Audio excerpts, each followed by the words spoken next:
और सोमवार की कथा के अनुसार रामनगर में एक धनी राम नाम का व्यक्ति रहता था। दूर दूर तक उसका व्यापार फैला हुआ था। नगर में उसका सभी लोग मान सम्मान करते थे। इतना सब कुछ होने के बाद भी धनी राम अंतर्मन से बहुत दुखी था, क्योंकि उसका कोई पुत्र नहीं था। दिन रात उसे एक ही चिंता सताती रहती थी, उसकी मृत्यु के बाद उसके इतने बड़े व्यापार और धन संपत्ति को कौन संभालेगा। पुत्र पाने की इच्छा से वह धनी राम प्रति सोमवार भगवान शिव का व्रत पूजन किया करता था। शाम को शिव मंदिर में जाकर भगवान शिव के सामने घी का दीपक जलाया करता था। उस धनी राम की भक्ति देखकर एक दिन माता ने भगवान शिव से कहा, हे प्राणनाथ, यह व्यक्ति आपका सच्चा भक्त है। कितने दिनों से यह सोमवार का व्रत और पूजन नियमित कर रहा है।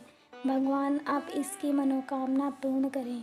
भगवान शिव ने मुस्कुराते हुए कहा, हे पार्वती, इस संसार में सबको उसके कर्म के अनुसार फल की प्राप्ति होती है।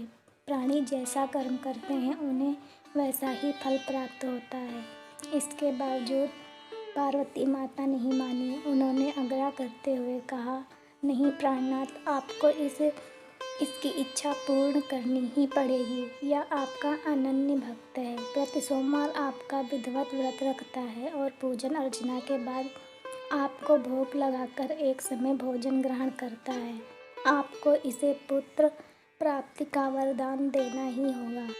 पार्वती का इतना आग्रह देखकर भगवान ने कहा, तुम्हारे आग्रह पर मैं इस व्यापारी को पुत्र प्राप्ति का वरदान देता हूँ, लेकिन इसका पुत्र 15 वर्ष से अधिक जीवित नहीं रहेगा। उसी रात भगवान शिव ने स्वप्न में धनी राम को दर्शन देकर उसे पुत्र प्राप्ति का वरदान दिया और उसके पुत्र के 15 वर्ष तक जीवित रहने की बात भी बताई।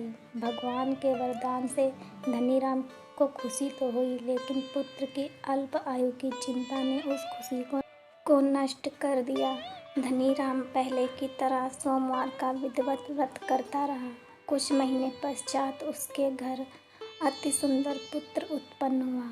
पुत्र जन्म से धनी राम के घर में खुशियां भर गईं। बहुत धूमधाम से पुत्र जन्म का समारोह बनाया गया। धनी राम को पुत्र जन्म की अधिक खुशी नहीं हुई, क्योंकि उसे पुत्र की अल्प आयु के रहस्य का पता था। यह रहस्य घर में किसी को नहीं मालूम था। विद्वान ब्राह्मणों ने उस पुत्र का नाम अमर रखा। जब अमर 12 वर्ष का हुआ तो शिक्षा के लिए उसे वाराणसी भेजने का निश्चय हुआ। धनी राम ने अमर के मामा को बुलाया और कहा, अमर को शिक्षा प्राप्त करने के लिए वाराणसी छोड़ आओ।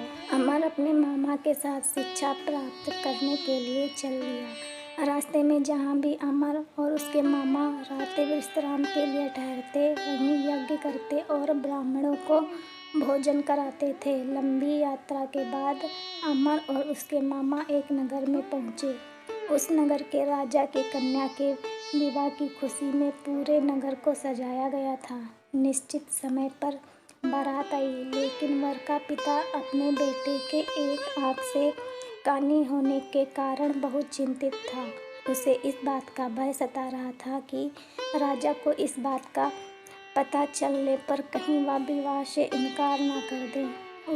उससे इसकी बदनामी होगी। वर के पिता ने अमर को देखा तो उसके मस्तिष्क में एक विचार आया। उसने सोचा, क्यों ना इस लड़के को दूल्हा बनाकर राजकुमारी से विवाह करा दूं। विवाह के बाद इसको धन देकर विदा कर दूंगा और राजकुमारी अपने नगर में ले जाऊंगा।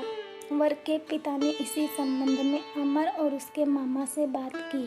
मामा ने धन मिलने के लालच में वर के पिता की बात स्वीकार कर ली। अमर को दूल्हे के वस्त्र पहनाकर राजकुमारी पद्मा से विवाह करा दिया गया।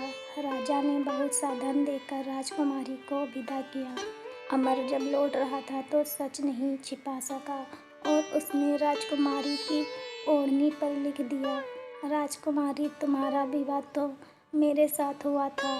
मैं तो वाराणसी में शिक्षा प्राप्त करने जा रहा हूँ। अब तुम्हारे जिस नवयुवक की पत्नी बनना पड़ेगा वह कान्हा है। जब राजकुमारी ने अपनी ओढ़नी पर लिखा हुआ पढ़ा तो उसने काने लड़के के साथ जाने से इनकार कर दिया। राजा ने सब बातें जानकर राजकुमारी को महल में रख लिया। उधर अमर अपने मामा के साथ वाराणसी पहुंच गया। अमर ने गुरुकुल में पढ़ना शुरू कर दिया। जब अमर की आयु 16 वर्ष पूरी हुई तो उसने एक यज्ञ किया। यज्ञ की समाप्ति पर ब्राह्मणों को भोजन कराया और खूब अन्न वस्त्र दान किए। रात को अमर अपने शयन कक्ष में सो गया। शिव के वरदान के अनुसार शयन अवस्था में ही अमर के प्राण पखेरु उड़ गए। सूर्योदय पर मामा अमर को मृत देखकर रोने पीटने लगे। आसपास के लोग भी एकत्र होकर दुख प्रकट करने लगे। मामा के रोने विलाप करने के स्वर समीप से गुजरते हुए भगवान शिव और माता पार्वती ने भी सुने। माता पार्वती ने भगवान से कहा, हे प्राणनाथ, मुझसे इसके रोने के स्वर सहन नहीं हो रहे हैं। आप इस व्यक्ति के कष्ट अवश्य दूर करें। भगवान शिव ने माता पार्वती के साथ अदृश्य रूप में समीप जाकर अमर को देखा तो पार्वती माता से बोले, पार्वती, या तो उसी व्यापारी का पुत्र है। मैंने इसे 16 वर्ष की आयु का वरदान दिया था। इसकी आयु तो पूरी हो गई। पार्वती माता ने फिर भगवान शिव से निवेदन किया, हे प्राणनाथ, आप इस लड़के को जीवित करें, नहीं तो इसके माता पिता पुत्र की मृत्यु के कारण रो रो कर अपने प्राणों का त्याग कर देंगे। इस लड़के का पिता तो आपका परम भक्त है। वर्षों से सोमवार का व्रत करते हुए आपको भोग लगा रहा है। माता पार्वती के आग्रह करने पर भगवान शिव ने उस लड़के को जीवित होने का वरदान दिया और कुछ ही पल में वह जीवित होकर उठ बैठा। शिक्षा समाप्त करके अमर मामा के साथ अपने नगर की ओर चल दिया। दोनों चलते हुए उसी नगर में पहुँचे जहाँ अमर का विवाह हुआ था। उस नगर में भी अमर ने यज्ञ का आयोजन किया। समीप से गुजरते हुए नगर के राजा ने यह यज्ञ का आयोजन देखा। राजा ने अमर को तुरंत पहचान लिया। यज्ञ समाप्त होने पर राजा अमर और उसके मामा को महल में ले गया और कुछ दिन उन्हें महल में रखकर बहुत सा धन वस्त्र देकर राजकुमारी के साथ विदा किया। रास्ते में सुरक्षा के लिए राजा ने बहुत से सैनिकों को भी साथ भेजा। मामा ने नगर में पहुंचते ही एक दूत को घर भेजकर अपने आगमन की सूचना भेजी। अपने बेटे अमर के जीवित लौटने की सूचना से धनी राम बहुत प्रसन्न हुआ। धनी राम ने कमरे में बंद कर रखा था। भूखे प्यासे रहकर धनी राम और उसकी पत्नी बेटे की प्रतीक्षा कर रहे थे। उन्होंने प्रतिज्ञा कर रखी थी, यदि उन्हें अपने बेटे की मृत्यु का समाचार मिला तो दोनों अपने प्राण त्याग देंगे। धनी राम अपनी पत्नी और मित्रों के साथ नगर के द्वार पर पहुंचा। अपने बेटे के विवाह का समाचार सुनकर पुत्रवधू राजकुमारी को देखकर उसकी खुशी का ठिकाना न रहा। उसी रात भगवान शिव ने धनी राम के स्वप्न में आकर कहा, हे श्रेष्ठी, मैंने तेरे सोमवार के व्रत करने और व्रत कथा सुनने से प्रसन्न होकर तेरे पुत्र को लंबी आयु प्रदान की है। धनी राम बहुत प्रसन्न हुआ। सोमवार का व्रत करने से धनी राम के घर में खुशियाँ लौट आईं। शास्त्रों में लिखा है कि जो स्त्री पुरुष सावन के सोमवार का विधिवत व्रत करते हैं और व्रत कथा सुनते हैं, उनकी सभी इच्छाएं पूर्ण होती हैं।